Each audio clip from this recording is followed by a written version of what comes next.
എല്ലാവർക്കും ക്രിസ്തുയേശുവിൻ്റെ നാമത്തിൽ സ്നേഹ വന്ദനം. ഇന്നത്തെ അല്പസമയത്ത് ധ്യാനത്തിനായിട്ട് യോഹന്നാൻ എഴുതിയ സുവിശേഷം 11-ാം അധ്യായം 35-ാം വാക്യം.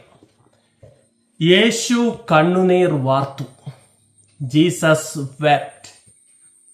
വേദപുസ്തകത്തിലെ ഏറ്റവും ചെറിയ വാക്യമായിട്ടാണ് ഈ വാക്യത്തെ കരുതുന്നത്.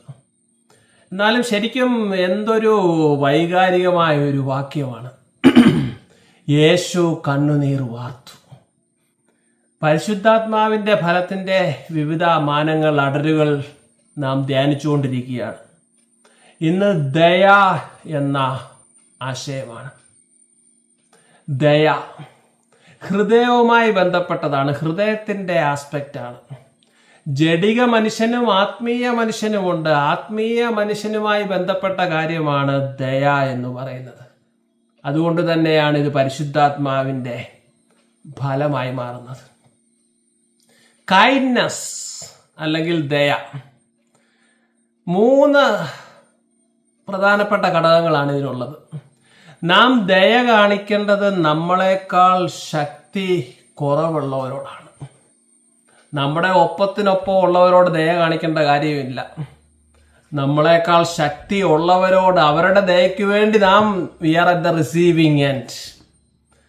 അതുകൊണ്ട് ദയ കാണിക്കേണ്ടത് ബലഹീനരോടാണ്.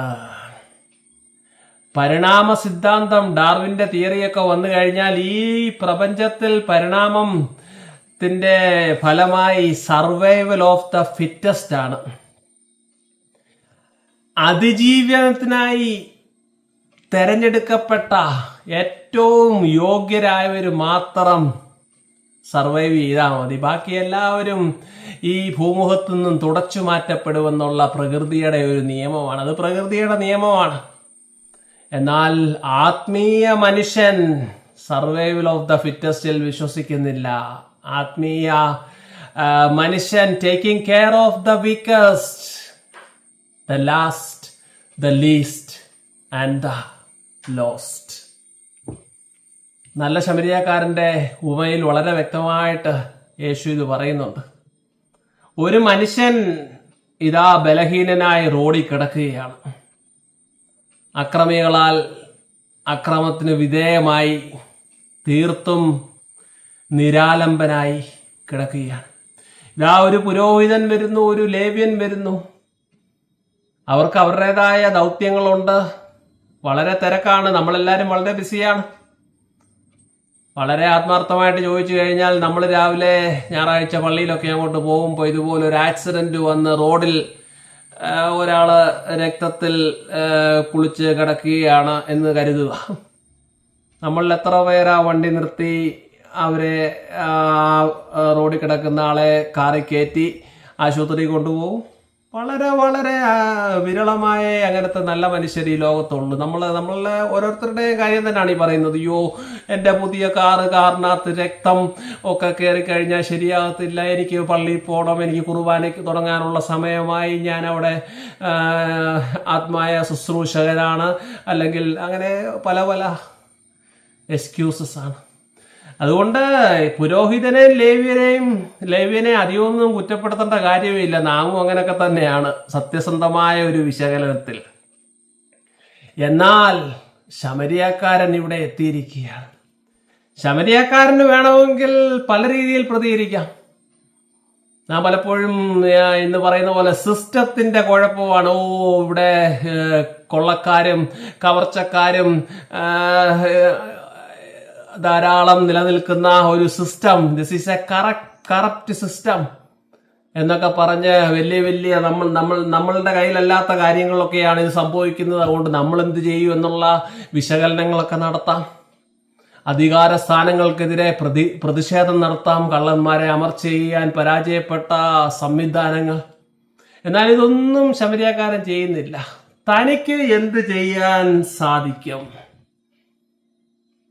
തൻ്റെ കഴുതപ്പുറത്ത് നിന്ന് ഇറങ്ങി ഈ മനുഷ്യനെ എടുത്ത് മുറിവൊക്കെ വെച്ച് കെട്ടി, അത് കഴിഞ്ഞ് സത്രത്തിൽ കൊണ്ടുപോയി അവിടെ വേണ്ട ശുശ്രൂഷയ്ക്കുള്ള പണമൊക്കെ കൊടുത്ത്, ഇനി ഞാൻ തിരിച്ചു വരുമ്പോൾ ഇനി അധികമായി കഴിഞ്ഞാൽ തരാം, എത്ര മനോഹരമായ ദയ! ഇതാണ് കൈൻഡ്നസ് എന്ന് പറയുന്നത്.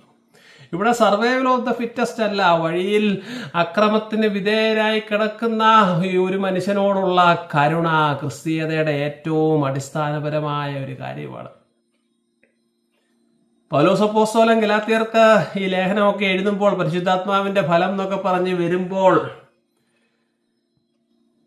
റോമായുടെ നുകത്തിന് കീഴിലാണ് ദൈവജനം.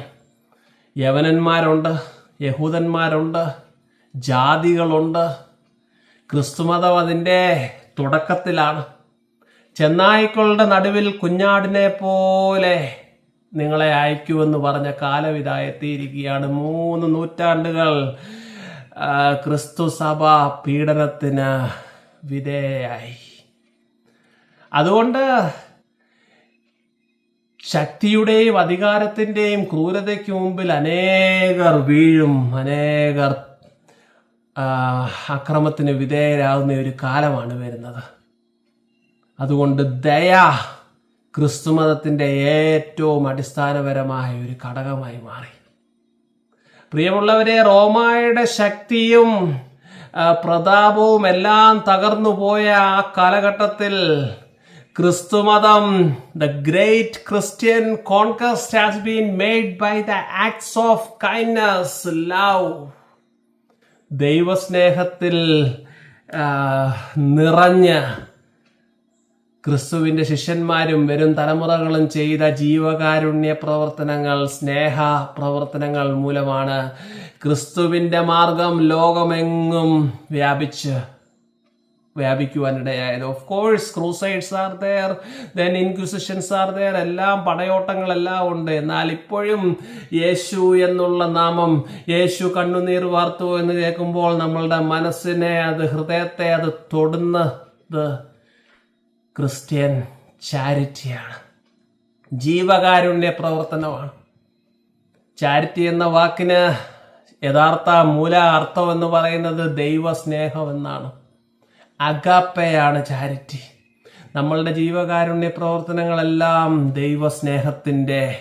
ദൈവസ്നേഹത്തിൽ അടിസ്ഥാനമായിരിക്കണം. മദർ തെരേസയെ പറ്റി വായിച്ചത് ഈ അവസരത്തിൽ ഓർക്കുകയാണ്. മദർ തെരേസ ഒരു ചെറുപ്പക്കാരിയായിട്ട് കൽക്കട്ടയിലൊക്കെ തൻ്റെ ശുശ്രൂഷ തുടങ്ങുമ്പോൾ, കുഷ്ഠരോഗികളുടെ ഇടയിലുള്ള ശുശ്രൂഷയൊക്കെ തുടങ്ങുന്ന സമയത്ത് അന്നത്ര വലിയ ഫേമസ് ഒന്നും ആയിരുന്നില്ല മദർ. അപ്പോൾ ചില സംഘടനകൾ ആ സ്ത്രീക്കെതിരെ ആരോപണം എത്തിച്ചു. ഈ സ്ത്രീ മതപരിവർത്തനം നടത്തുന്നു, ഇതിനെതിരെ നടപടിയെടുക്കണം. അങ്ങനെ ഒരു പോലീസ് ഓഫീസറെ പറഞ്ഞ ആ പോലീസ് ഓഫീസറും എല്ലാവരുടെ മദർ തെരേസയുടെ ആ ചെറിയ ഒരു കെട്ടിടത്തിലേക്ക് വന്നു. അവിടെ തുടങ്ങിയപ്പോൾ വളരെ വളരെ ലളിതമായ, വളരെ എളിയ ഒരു സംരംഭമായിരുന്നു. അപ്പോൾ പോലീസ് ഓഫീസർ പറഞ്ഞു, നിങ്ങൾ ഇവിടെ നിൽക്കുക, ഞാൻ അകത്ത് കയറി ഒന്ന് നോക്കിയിട്ട് വരാം ആ സ്ത്രീ എന്തോ ചെയ്യുന്നതെന്ന്. അങ്ങനെ പറഞ്ഞ് പോലീസ് ഓഫീസർ അകത്തേക്ക് പോയി. അകത്ത് കയറിയ പോലീസ് ഓഫീസർ കണ്ടത് അദ്ദേഹത്തെ പിടിച്ചുലച്ച ഒരു കാഴ്ചയാണ്. ഒരു കുഷ്ഠരോഗി, കൈയും ശരീരഭാഗങ്ങളൊക്കെ അഴുകി ദ്രവിച്ച് ഇല്ലാതായ ഒരു കുഷ്ഠരോഗിയെ മടിയിൽ വെച്ച് മദർ തെരേസ അമ്മ മുറിവുകളെല്ലാം വൃത്തിയാക്കുന്നു, മരുന്ന് വെക്കുന്നു. അത് കഴിഞ്ഞ് ആ മുറിവിലൊരു ചുംബനം നൽകുന്നു. Oh my God! ആ പോലീസ് ഓഫീസർ സ്തംഭിച്ചു പോയി. അയാൾ പുറത്തിറങ്ങി വന്ന് പറഞ്ഞു, എന്ന് ഈ സ്ത്രീ ചെയ്യുന്ന കാര്യങ്ങൾ നിങ്ങളുടെ സഹോദരിമാർ ചെയ്യുമോ, അന്ന് ഞാൻ ഇവരെ അറസ്റ്റ് ചെയ്യാമെന്ന് പറഞ്ഞു. മദർ തെരേസയുടെ വലിയൊരു സാക്ഷ്യമായിട്ട് ഞാനിത് എവിടെയോ വായിച്ച് കേട്ടതാണ്. അതുകൊണ്ട് ക്രിസ്ത്യൻ ചാരിറ്റി, ക്രിസ്ത്യൻ കൈൻഡ്നസ് ലോകത്തെ കീഴടക്കിയത്, യേശുവിൻ്റെ സ്നേഹം ലോകമറിഞ്ഞത് ചാരിറ്റി കൈൻഡ്നസ്സിൽ കൂടെയാണ്. രണ്ടാമത്തെ കാര്യം, മറ്റുള്ളവരുടെ ദുഃഖം സ്വന്തം ദുഃഖമായി കരുതുകയാണ്. ലാസർ മരിക്കുമ്പോൾ മാർത്തയുടെയും മറിയയുടെയും ഏറ്റവും വലിയ ദുഃഖമാണത്. യേശു അപ്പോഴാണ് അവിടെ ബെഥനിയിലെ ഭവനത്തിൽ ചെല്ലുന്നത്. 3 ദിവസം കഴിഞ്ഞിട്ടാണ് ചെല്ലുന്നത്. എന്നാൽ മാർത്തയുടെയും മറിയയുടെയും ദുഃഖം യേശുവിൻ്റെ ദുഃഖമായി മാറി. യേശു കണ്ണുനീർ വാർത്തു. പ്രിയമുള്ളവരെ, നാം ഇന്ന് വളരെയധികം ഒരു പരിഹാസത്തോടുകൂടിയൊക്കെ പറയുന്നതാണ്. ഈ നമ്മുടെ നാട്ടിലെ കുറേ സ്ത്രീകൾ സീരിയലുകളൊക്കെ കണ്ടിരുന്ന് കരയുകയാണ്, അങ്ങനെയൊക്കെ പറഞ്ഞ് അവരൊക്കെ ബലഹീനരാണ് എന്നൊക്കെ പറഞ്ഞ് അവരെ അങ്ങ് പരിഹസിക്കുകയാണ്. ഒരു സീരിയൽ കണ്ട ആ സീരിയലിലെ ഒരു കഥാപാത്രത്തിൻ്റെ ദുഃഖം സ്വന്തം ദുഃഖമായി കരുതി കണ്ണുനീർ തൂകുന്ന മനുഷ്യർ എത്ര നിർമ്മലരാണ്, എത്ര ഹൃദയശുദ്ധിയുള്ളവരാണ്. അവരല്ലേ ദൈവസ്നേഹം, കരുണ, ദയ ലോകത്തിന് കാണിച്ചു കൊടുക്കുന്നത്. പകരം എന്താണ് നമുക്ക് വേണ്ടത്? നമ്മുടെ കുട്ടികൾ കളിക്കുന്ന കമ്പ്യൂട്ടർ ഗെയിം, എതിരെ വരുന്ന എതിരാളികളെയെല്ലാം വെടിവെച്ച് കീഴടക്കി, ഞാൻ എല്ലാവരെയും കീഴടക്കി, അവനെ നശിപ്പിച്ചു എന്ന് പറഞ്ഞ് അട്ടഹസിക്കുന്ന, എല്ലാവരെയും വെട്ടിക്കൊലപ്പെടുത്തുന്ന സിനിമകൾ കണ്ട് ആക്രോശിക്കുന്ന യുവത്വത്തെയാണോ ഇന്നത്തെ കാലത്തിന്റെ ആവശ്യം? My dear friends, weeping women are far better than destroying youth.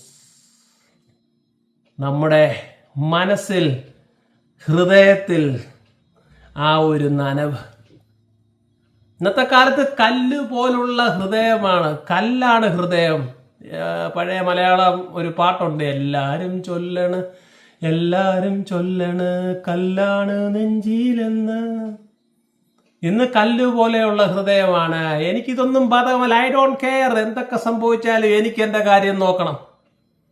കല്ലിൻ്റെ ഹൃദയമാണ് ഇവിടെ നടക്കുന്നത്. എന്നാൽ നമ്മുടെ കുഞ്ഞുങ്ങൾ, ചെറുപ്പക്കാരെയൊക്കെ ഇങ്ങനത്തെ ചില എക്സ്പോഷേഴ്സൊക്കെ കൊടുക്കണം. ഈ ലോകത്തിൽ കരുണയ്ക്കും ദയയ്ക്കും ഒക്കെ അനേക സ്ഥാനമുണ്ട് എന്ന് അവരെ പറഞ്ഞ് പഠിപ്പിക്കണം. ഈ സൺഡേ സ്കൂളിൻ്റെ വകയായിട്ട് VBSന്റെ ഭാഗമായിട്ടൊക്കെ ഞങ്ങളുടെ ഒക്കെ ചെറുപ്പത്തിൽ ഇവിടെ അടുത്തുള്ള ചില കാരുണ്യ പ്രവർത്തനങ്ങൾ നടത്തുന്ന സ്ഥാപനങ്ങളിലേക്ക് ഞങ്ങളുടെ അധ്യാപകർ കൊണ്ടുപോകുമായിരുന്നു. അവിടുത്തെ കഷ്ടം അനുഭവിക്കുന്ന അന്തേവാസികളോടുകൂടെ ഒരുമിച്ച് ഭക്ഷണം കഴിക്കുകയും അവരെ കരുതുകയും ഒക്കെ ചെയ്യുന്ന ഒരു നല്ല ഒരു അനുഭവം ഞങ്ങളുടെയൊക്കെ മനസ്സിൽ ഇപ്പോഴും ഉണ്ട്. അബ്രഹാം ലിങ്കണെ പറ്റി പറയുന്നത്, 12ാമത്തെ വയസ്സിൽ അബ്രഹാം ലിങ്കൺ അടിമത്തത്തിന്റെ ഒരു ക്രൂരമായ ഒരു രംഗം കണ്ടു, അടിമ വ്യാപാരം. അബ്രഹാം ലിങ്കൺ ഒത്തിരി അങ്ങ് കൊച്ചു പയ്യനാണ്, 12 വയസ്സേ ഉള്ളൂ, ഒരു പാവം പിടിച്ച പയ്യനാണ്. ആ കുഞ്ഞു മനസ്സങ്ങ് നൊന്തു. ദയ, കരുണ, ക്രൂരത, മനുഷ്യന്റെ ക്രൂരത കണ്ടിട്ട് ആ പയ്യൻ സ്വർഗത്തിലെ ദൈവത്തോടൊരു പ്രതിജ്ഞ എടുത്തെന്നാണ് പറയുന്നത്. ദൈവമേ, നീ എനിക്കൊരു അവസരം തരികയാണെങ്കിൽ ഞാൻ ഈ സംഭവം, ഈ പരിപാടി നിർത്തും. ദൈവം അവസരം കൊടുത്തു. പിന്നീട് അമേരിക്കയുടെ പ്രസിഡന്റായപ്പോൾ അടിമത്തം നിർത്തലാക്കിയ മഹാനായ പ്രസിഡന്റായി മാറി. അതുകൊണ്ട് നമ്മളുടെ ചെറുപ്പക്കാർ, നമ്മളുടെ കുഞ്ഞുങ്ങൾക്ക് വളരെ ചെറുപ്പത്തിലെ ഇപ്രകാരമുള്ള ഒരു ദർശനം കൊടുക്കണം. കൈലേഷ് സത്യാർത്ഥി അറിയാമല്ലോ, ചൈൽഡ് ലേബർ, അനേക കുട്ടികളെ അടിമത്തത്തിൽ നിന്നും രക്ഷപ്പെടുത്തുന്ന കൈലേഷ് സത്യാർത്ഥി നോബൽ സമ്മാനമൊക്കെ കിട്ടിയതാണ്. അദ്ദേഹത്തെ പറ്റി വായിക്കുന്നത്, അദ്ദേഹം സ്കൂളിലായിരുന്നപ്പോൾ വളരെ ചെറുപ്പത്തിൽ 2ാം ക്ലാസ്സിലോ 3ാം ക്ലാസ്സിലോ ഒക്കെ ഒരു നല്ല സ്കൂളിൽ പഠിക്കുമ്പോൾ ഉച്ചയ്ക്ക് ഭക്ഷണമൊക്കെ കഴിച്ചു കഴിഞ്ഞിട്ട് ഈ കുട്ടികളെല്ലാം പാത്രം അവിടെ കഴുകുന്ന ഒരു സ്ഥലമുണ്ട്, അവിടെ വെക്കും. അപ്പൊ ഈ കുട്ടിയുടെ അതേ പ്രായത്തിലുള്ള വേറൊരു കുട്ടി അവിടെ ഇരുന്ന് പാത്രം കഴുകുകയാണ്.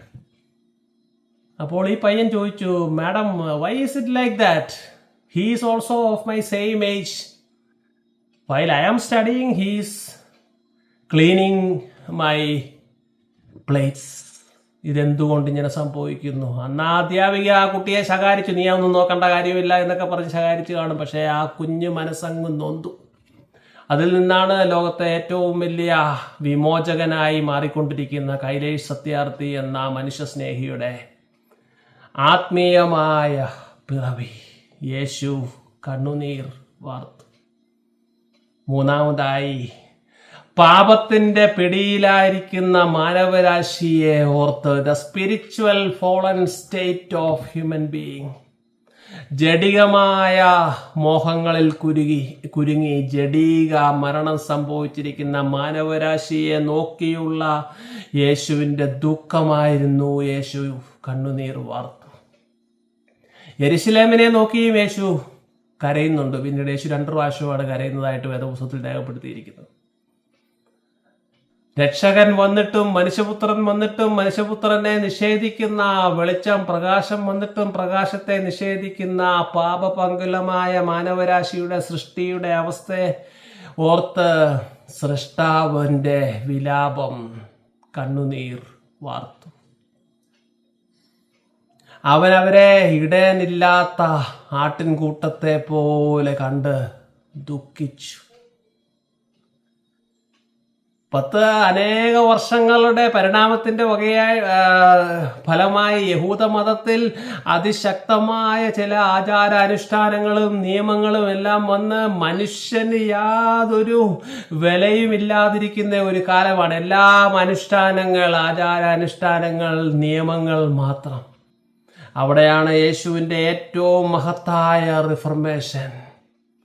ശബത്തിന്റെ ദിവസത്തിൽ ഒരാളെ സൗഖ്യമാക്കുവാൻ പാടില്ല എന്നുള്ള നിയമം മാറ്റി യേശു ഏറ്റവും മനോഹരമായിട്ട് പറയുന്നുണ്ട്, മനുഷ്യപുത്രൻ ശബത്തിനും കർത്താവാകുന്നു. Sabbath is for man, man is not for Sabbath. എല്ലാ നിയമങ്ങളും ജീവനെ പരിപോഷിപ്പിക്കാനാണ്. പ്രിയമുള്ളവരെ, ഇന്നത്തെ ലോകത്തിന് എന്താണ് ആവശ്യം? ഇന്ന് ക്രൂരതയാണ് എല്ലായിടത്തും നാം കാണുന്നത്. സ്വന്തം കാര്യം മാത്രം നോക്കി നാം പരക്കം പായുമ്പോൾ എത്രയോ മനുഷ്യർ നിലംപരിശായി പോകുന്നു. നാം അവരെ കരുതുന്നുണ്ടോ? ഇന്ന് നമ്മളുടെ ലോകത്തിന് ആത്മീയ മനുഷ്യരെ ഏറ്റവും അധികം ആവശ്യമാണ്. Heart of gold is the need of the hour. എല്ലാവരെയും കരുതുന്ന, എല്ലാവരെയും സ്നേഹിക്കുന്ന, എല്ലാവരെയും ഉൾക്കൊള്ളുന്ന, വീണ് കിടക്കുന്നവരെ ചേർത്തണയ്ക്കുന്ന ഹാർട്ട് ഓഫ് ഗോൾഡ് ഉള്ള മനുഷ്യരെ ഏറ്റവും അധികം ആവശ്യമാണ്. കണ്ണുകൾ അടയ്ക്കാം. ദൈവമേ, നിന്റെ സന്നിധിയിലേക്ക് അടുത്തു വരുന്നു. യേശു കണ്ണുനീർ വാർത്തു ഞങ്ങളുടെ ഹൃദയത്തിൽ തൊടുന്ന ഒരു വാക്യമാണ്. ബലഹീനരായ, നിരാലംബരായ, വീണ് കിടക്കുന്ന മനുഷ്യരോടുള്ള ഞങ്ങളുടെ കാരുണ്യ പ്രവർത്തനങ്ങൾ ദൈവമേ, മറ്റുള്ളവരുടെ ദുഃഖം സ്വന്തം ദുഃഖമായി കരുതി അവരോടുകൂടി കണ്ണുനീർ വാർക്കുന്ന യേശുവേ, ഞങ്ങളുടെ മനസ്സിലും ദയയുടെ, ഞങ്ങളുടെ ഹൃദയത്തിലും ദയ നൽകണമേ എന്ന് പ്രാർത്ഥിക്കുന്നു. അപ്രകാരം വലിയ മാറ്റങ്ങൾ സമൂഹത്തിൽ വരുത്തുവാൻ സാധിക്കണമേ എന്ന് പ്രാർത്ഥിക്കുന്നു. പാപത്തിന്റെ പിടിയിൽ, സ്പിരിച്വൽ ഫോളൻ സ്റ്റേറ്റിൽ ഇടയില്ലാത്ത ആട്ടിൻകൂട്ടത്തെ പോലെ കിടക്കുന്ന അവസ്ഥ, heart of gold is the need of the hour. കണ്ണുനീർ തൂകുമ്പോൾ മനസ്സലിയുന്ന ദൈവത്തിനു സ്തോത്രം, ഇന്നും എന്നേക്കും എൻ്റെ ദൈവത്തിനു സ്തോത്രം, ഇന്നും എന്നേക്കും. കണ്ണുനീർ തൂകുമ്പോൾ മനസ്സലിയുന്ന ദൈവത്തിനു സ്തോത്രം, ഇന്നും എന്നേക്കും.